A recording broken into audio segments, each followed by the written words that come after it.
Neste ponto agora que entraremos a falar mais sobre os pais da igreja, podemos notar a presença da patrística, o que segundo consta no livro do Pensamento Humano na História da Filosofia de José Augusto Fiorin, é o período do pensamento cristão que se seguiu à época neotestamentária e chega até o começo da escolástica, isto é, os séculos segundo e oitavo da Era Vulgar.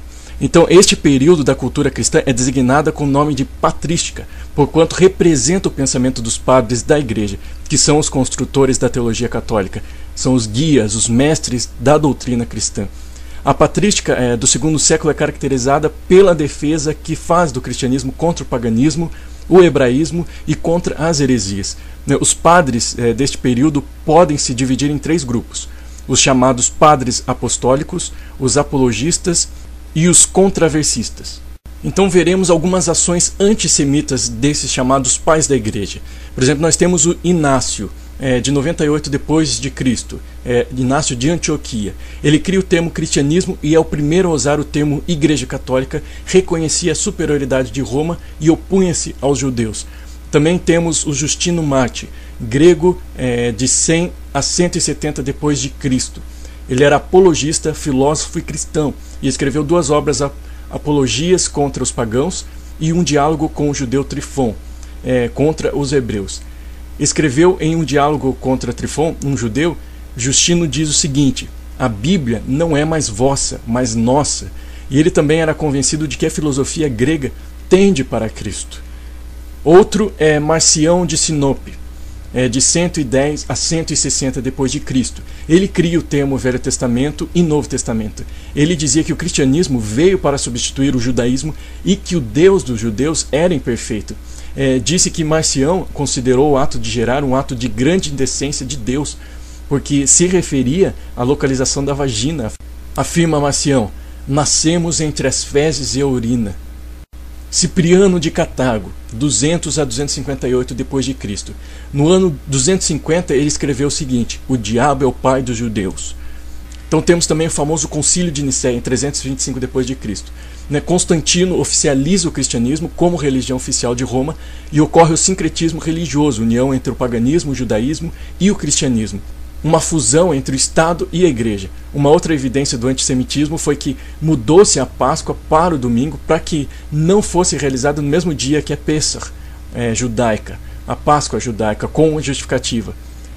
Seria o cúmulo da falta de reverência seguirmos as tradições dos judeus nesta maior de todas as festas. Não devemos ter nada em comum com esse povo abominável. Outro que temos é João Crisóstomos, 344 depois de Cristo. Ele pregava contra os judeus e em um dos seus sermões ele diz o seguinte: não vos deixem surpreender por eu ter chamado os judeus de desastrosos, porque eles são mesmos desastrosos e miseráveis. Aqueles que rejeitaram tão fervorosamente e recusaram as muitas boas coisas que o céu lhes colocou nas mãos. Eles conheceram os profetas desde a infância e crucificaram aquele que tinha profetizado. Aqueles que foram chamados a ser filhos desceram à raça de cães. Animais sem entendimento, quando gozam de manjares que enchem e engordam, tornam-se mais difíceis e incontroláveis e não tolerarão uma canga ou rédeas ou a mão do condutor. E o mesmo com a nação dos judeus, porque eles se voltaram para o mau extremo, tornaram-se irrequietos e não aceitaram o jugo de Cristo, nem serem colhidos pela ceifa dos seus ensinamentos. Tais animais que não pensam são próprios para abate, porque eles não são próprios para trabalhar. Os judeus não têm experiência nisso, porque se mostraram inúteis ao trabalho. Eles tornaram-se apropriados para serem mortos. Eu sei que muitas pessoas respeitam os judeus e veem a sua vida como honorável. Eu exorto-vos por isso a acolher esse preconceito depravado pelas raízes. Já disse que a sinagoga não é melhor do que um teatro. Na verdade, a sinagoga não é apenas um bordel e um teatro, mas também um antro de ladrões e abrigo para selvagens. E não apenas para selvagens, mas mesmo para selvagens impuros. E após a sua morte em 407, os seus 8 sermões acerca dos judeus circularam por toda a igreja e foram traduzidos, entre outras línguas, para o latim, o sírio e o russo. e fragmentos desses sermões foram incluídos na liturgia bizantina para a Semana Santa, e só dela removidos já no século XX. Outro que vemos é Agostinho de Hipona, 354 a 430 d.C. E em 415 ele escreve que os judeus carregam eternamente a culpa pela morte de Yeshua, pela morte de Jesus. Ele também cria a chamada teologia da substituição, a qual descreve a substituição da nação de Israel pela igreja, e que antes do advento de Cristo, quem representava Deus era Israel, mas após a sua vinda é a igreja, com a exclusão dos judeus, que tem essa função sendo o Israel espiritual, ou o novo Israel. E por isso era necessária a conversão dos judeus ao catolicismo. Essa teologia tornou-se mais popular em seu livro, A Cidade de Deus. O nome do livro é A Cidade de Deus. As Escrituras nada falam sobre isso.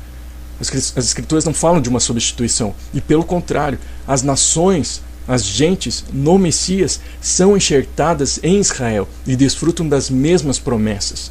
Romanos 11 e Efésios 2. Mas antes de continuar aqui, eu quero frisar que não sou contra os pais da igreja. Eles tiveram boas ações, eles tiveram boas intenções. A questão aqui que eu quero focar é na nação antissemita.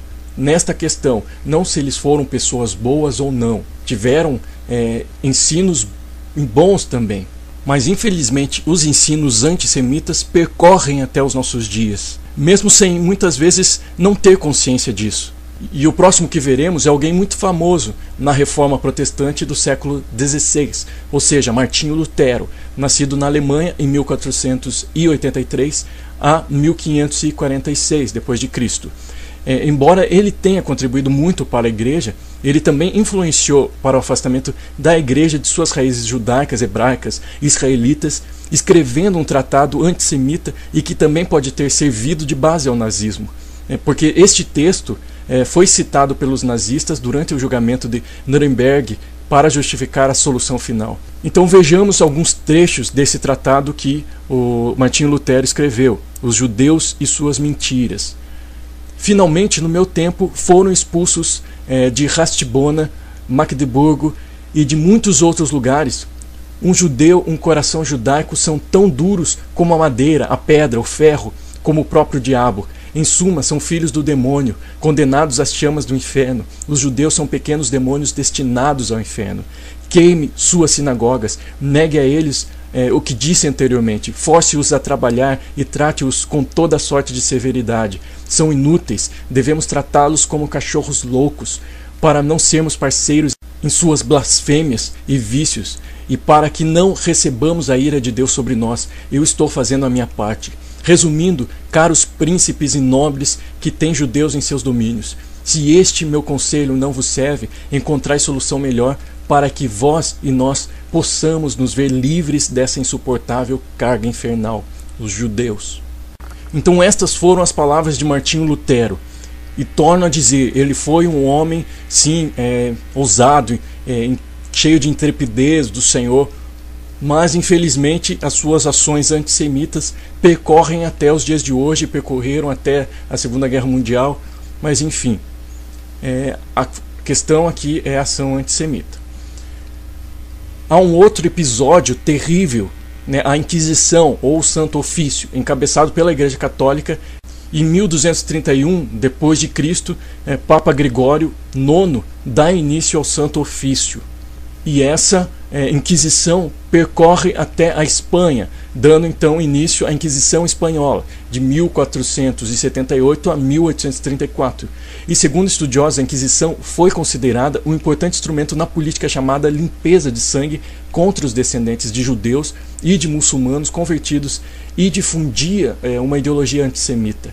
E sabe-se que os candidatos à ocupação de um cargo no tribunal do Santo Ofício deveria comprovar a pureza de sangue, ou seja, não deveria ter descendência judaica. Houve muita perseguição para com os judeus por parte da igreja chamada católica, ou o cristianismo da época. Os judeus que tinham origem na Península Ibérica são chamados de sefarditas, e os maranos, em hebraico é mar mais anus, que quer dizer conversos à força. Eram os judeus convertidos à força, mas não conversos de coração. E ambos muçulmanos e judeus convertidos eram chamados de cristãos novos, Não quero entrar aqui a fundo na questão da Inquisição espanhola, mas só para nós nos inteirarmos um pouco mais. Na Espanha haviam os reis Fernando e Isabel, e em 1481 eles mandaram chamar o Tomás de Torquemada para investigar judaizantes, ou seja, aqueles que se convertiam, mas estavam continuando a praticar rituais judaicos, tradições judaicas. Então eles mandaram chamar. E em 1492 os judeus foram expulsos da Espanha indo para Portugal. E em Portugal quem era o rei era Dom Manuel I, e ele casou com Isabel, que era uma princesa espanhola, das filhas dos reis católicos. E então começou a surgir em Portugal várias leis contra também os judeus e várias perseguições. E em 1500, como sabemos, o Brasil foi descoberto. E veio junto com ele vários judeus, como Fernando de Noronha, que foi o primeiro redatário do Brasil. E Fernando de Noronha, por ser judeu, ele viu o Brasil como uma terra boa para o seu povo. E como ele tinha influência, ele então pediu para que mandassem judeus para ajudarem na colonização do Brasil. E assim vieram então muitos judeus. Só que a Inquisição também chegou no Brasil, e já em 1503 milhares de cristãos novos, que são os judeus convertidos ao catolicismo, vieram para o Brasil auxiliar na colonização. E em 1531 Portugal obteve de Roma a indicação de um inquisidor oficial para o reino. E em 1540 Lisboa promulgou então seu primeiro auto de fé no Brasil. E daí em diante o Brasil então passou a ser terra de exílio, para onde eram transportados todos os réus de crimes comuns, bem como os judaizantes ou aqueles que se diziam aparentemente cristãos novos. Porém continuavam em secreto a professar a fé judaica. E até mesmo hoje, quem estuda a história do Brasil, há muitos judeus no Brasil. Há muito sangue judaico no Brasil, dos maranos e dos sefaraditas. E o Senhor está restaurando isso, Ele está despertando estes também, que perderam a sua identidade, se convertendo ao catolicismo. E tem muita gente que nem sabe, que veio desse histórico de Inquisição. Mas o Senhor está restaurando isso também. E essa história foi bárbara, porque crianças inocentes foram mortas. E é importante assim ressaltar que durante estes quase 3 séculos de perseguição por parte da Inquisição, muitas crianças foram massacradas, mortas e tiradas de suas famílias. Dom João II, que durante o seu reinado em Portugal teve início em 1477, mandou pegar as crianças de 2 a 10 anos e lançarem na ilha de São Tomé, na África, para serem mortas pelas feras. Dom Manuel, sucessor de Dom João II, em 1495 até 1521, tirou as crianças de 14 anos do seio de suas famílias para serem criadas pelas famílias cristãs. Então foi terrível com as crianças também.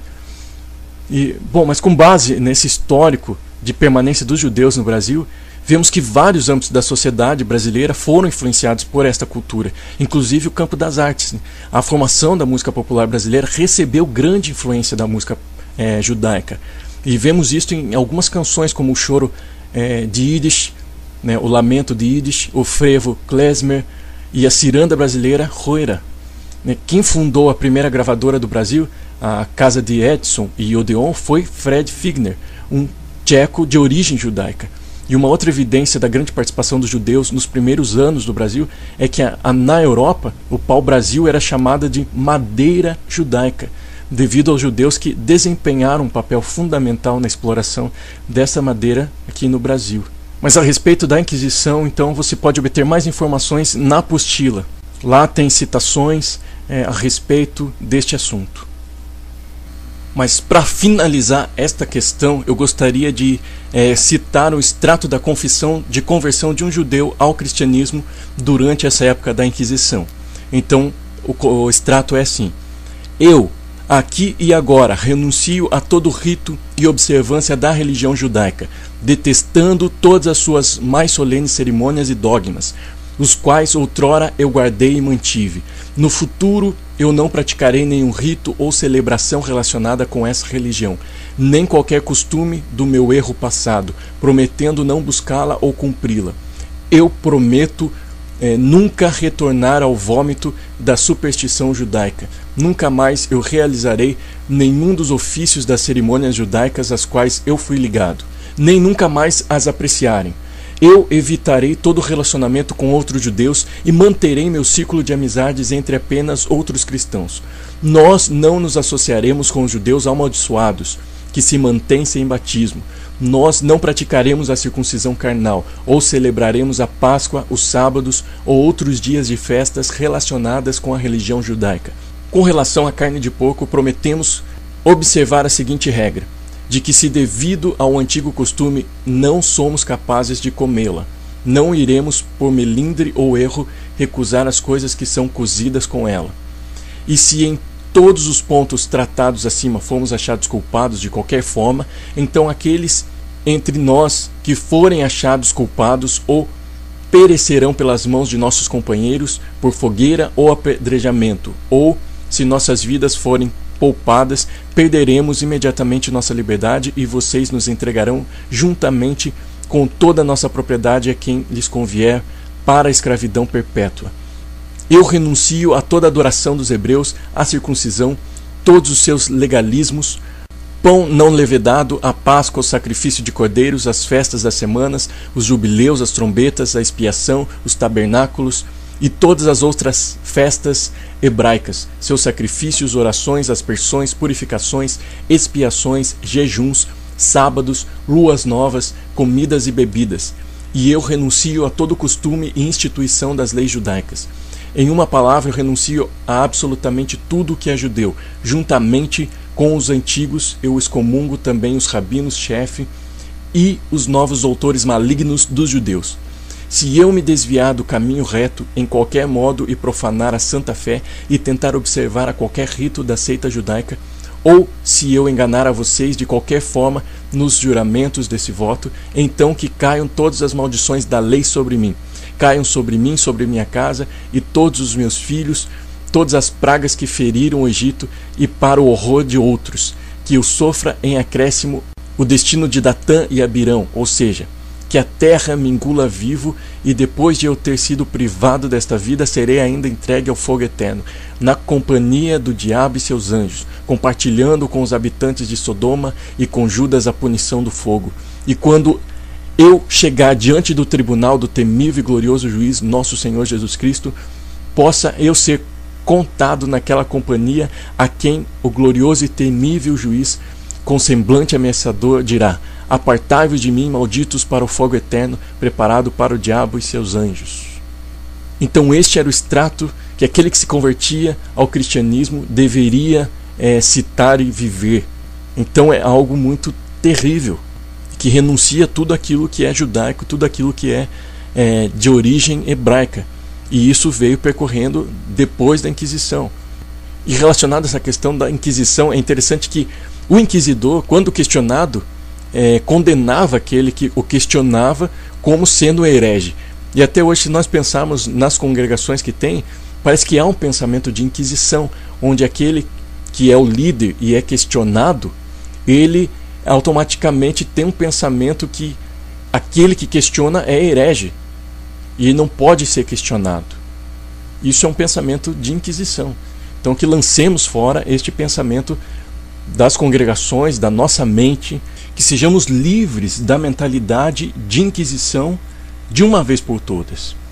E quanto às ações antissemitas, nós temos também entre o século XIX e XX Karl Eugen Dühring, um filósofo e economista alemão nascido em Berlim, declarou em sua obra a questão judaica como questão de raça, nociva à cultura e à existência dos povos, 1880. Ele diz assim: a origem do desprezo generalizado pelos judeus reside em sua absoluta inferioridade em todas as áreas intelectuais. Trata-se de uma raça inferior e degenerada. É tarefa dos povos nórdicos, arianos, exterminar raças parasitárias desse tipo, assim como costumamos exterminar cobras e outros predadores. Então essas são as palavras do filósofo e economista alemão Karl Eugen Dühring, que nasceu em 1833 e faleceu em 1921 depois de Cristo. Um outro episódio mundialmente conhecido é a perseguição aos judeus pelo nazismo entre 1933 e 1945. E creio que a maioria tem o conhecimento deste acontecimento que causou a morte de 6 milhões de judeus, dentre estes 1,5 milhão de crianças. Então, embora alguns descartem a existência do Holocausto, mas a verdade é que é um fato. E este episódio terrível ocorreu pela liderança de Hitler na Alemanha nazista na Segunda Guerra Mundial. E eu queria citar agora algumas leis cristãs antijudaicas comparando com leis nazistas antissemitas. E eu tirei essas leis baseadas no texto da A Destruição dos Judeus Europeus do professor Raul Hilberg, 1975, Holmes and Meyer, de Nova York. Então, o qual mostra que as leis nazistas não foram nenhuma novidade. Se você estiver com a apostila, aí você vai poder ver todos, mas por questão de tempo eu não vou citar todas, apenas algumas para vermos que é muito interessante como as leis cristãs antijudaicas são muito parecidas com as leis nazistas. Então, vejamos algumas leis cristãs antijudaicas. Proibição aos judeus de terem empregados cristãos ou de terem escravos cristãos. Sínodo de Orleans, 538. E comparando com a lei nazista, que é Leis para a Proteção do Sangue e da Honra Alemães, 15 de setembro de 1935. A lei cristã antijudaica é exclusão dos judeus de todas as funções públicas, Sínodo de Clermont, 535. A lei nazista é Lei de Reorganização dos Serviços Públicos, 7 de abril de 1933. Lei cristã antijudaica, proibição aos judeus de comerem junto com cristãos, Sínodo de Elvira, 306. Lei nazista, exclusão dos judeus dos vagões restaurante na rede ferroviária alemã, Ministério dos Transportes, 30 de dezembro de 1939. Lei cristã antijudaica, proibição aos judeus de aparecerem nas ruas durante a Semana Santa, Sínodo de Orleans, 538. Lei nazista, decreto proibindo acesso aos judeus às ruas em determinados dias, dias de festejos nazistas, 3 de dezembro de 1938. Lei cristã antijudaica, destruição pelo fogo do Talmud e outros livros, 12º Concílio de Toledo, 681. Lei nazista, queima de livros judaicos na Alemanha nazista. Proibição a judeus de deporem contra cristãos em tribunais. Terceiro Concílio de Latran, 1179. Cânone 26. Lei nazista. Proposição da chancelaria proibindo aos judeus de 9 de setembro de 1942. Então, por questão de tempo, essas são algumas comparações entre leis cristãs antijudaicas e leis nazistas. Mas já podemos perceber que há muita semelhança entre as leis nazistas com aquelas leis antijudaicas que já foram antes do nazismo existir. E um último fato que veremos a respeito de ações antissemitas é algo interessante que foi descoberto recentemente, ações de antissemitismo durante o governo de Gaspar Dutra, 1946 a 1951. Segundo uma reportagem da Veja Online, 2 de fevereiro de 2008, Veja 6, antissemitismo no Brasil, pior do que se pensava, feita por Reginaldo Azevedo. A historiadora Maria Lúcia Tucci, da Universidade de São Paulo, USP, encontrou documentos no Itamaraty que comprovam a presença de antissemitismo no governo pós-guerra. E esses documentos oficiais, secretas e telegramas relatam a dificuldade de judeus, dificuldade de negros e asiáticos para entrarem no Brasil. No exterior, a imagem passada era de um governo liberal, mas no culto não era bem o que se tinha. Então, sabe-se que foi um brasileiro que presidiu a primeira Assembleia Geral da ONU, Oswaldo de Aranha, decidiu pela criação do Estado de Israel, tendo em vista a preocupação com os refugiados, principalmente judeus. E de acordo com Tucci Carneiro, a criação do Estado de Israel acabou sendo um alívio para o governo brasileiro, não pela questão dos refugiados, mas porque resolvia o problema interno da imigração dos judeus. E o historiador Fábio Koifman diz: havia um projeto de branquear a população do Brasil baseado no princípio de que o atraso do país podia ser explicado pela má formação étnica de sua população. No momento pós-guerra, esse projeto ainda estava com força total. pois o pensamento da existência de uma raça pura ainda vigorava e era disseminado um ideal eugênico, como era comum nas universidades europeias e nos Estados Unidos, que acreditavam que haviam raças mais propensas para o desenvolvimento tecnológico e material que outras. Nisso tinham os judeus como usuários e os negros e asiáticos como preguiçosos. E há uma citação agora que eu quero fazer de um telegrama do governo Dutra encontrado no Itamaraty. Então nos diz assim: a questão dos refugiados ainda não recebia ofício de 28 de dezembro, mas seria de interesse não admitir facilidades de entrada em massa de elementos exóticos. Ainda estamos a braços com o quisto da imigração japonesa e não desejaríamos agravar nossa situação com a entrada de elementos judeus, embora gente capaz de trabalho, mas em geral com fraco poder de assimilação.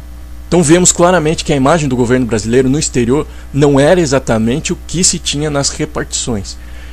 E uma outra citação que creio ser de valor é da própria reportagem da Veja.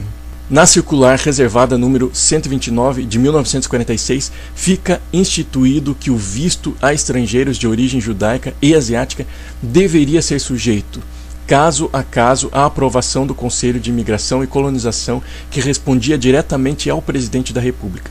Neste mesmo ano, a circular número 200 determina que viajantes israelitas sem visto, mesmo que viessem de passagem, deveriam ter seus passos monitorados para não se fixarem no país. Outra resolução reservada, número 661, de 1949, impunha regras à concessão de visto a um parente de um judeu, uma vez que, dentro de nossa política imigratória, há correntes alienígenas que não atendem a nossos interesses. Então, isso é uma citação da Veja. Então, só para mostrar como fala nessa reportagem, que foi descoberto durante o pós-guerra no Brasil, ações antissemitas, algo que parecia ser assim de aparência boa, no fim, por trás tinham algumas ações de antissemitismo. Bom, este é um pouco do contexto histórico do qual a igreja protestante veio, e desta forma fica mais claro compreendermos o porquê de certas ações de pensamentos antissemitas na igreja de hoje. E sabemos que também para a retirada desses pensamentos e ações do nosso meio ainda é necessário algum tempo para que isso seja removido do nosso interior, porque foram séculos de história implantados em nossa memória. Mas eu creio, e o Senhor está restaurando essa situação, fazendo com que haja reconciliação e perdão, e levando homens e mulheres a se arrependerem e a pedirem perdão, e também levantando pessoas, homens e mulheres comprometidos para trabalhar em prol deste objetivo. E é interessante que recentemente a Igreja Luterana nos Estados Unidos fez uma declaração de perdão à comunidade judaica devido às ações de Martinho Lutero. Isso é muito importante para essa restauração que o Senhor está fazendo, e ao que podemos ver que está ocorrendo essa restauração. O Senhor está movendo no meio do seu povo.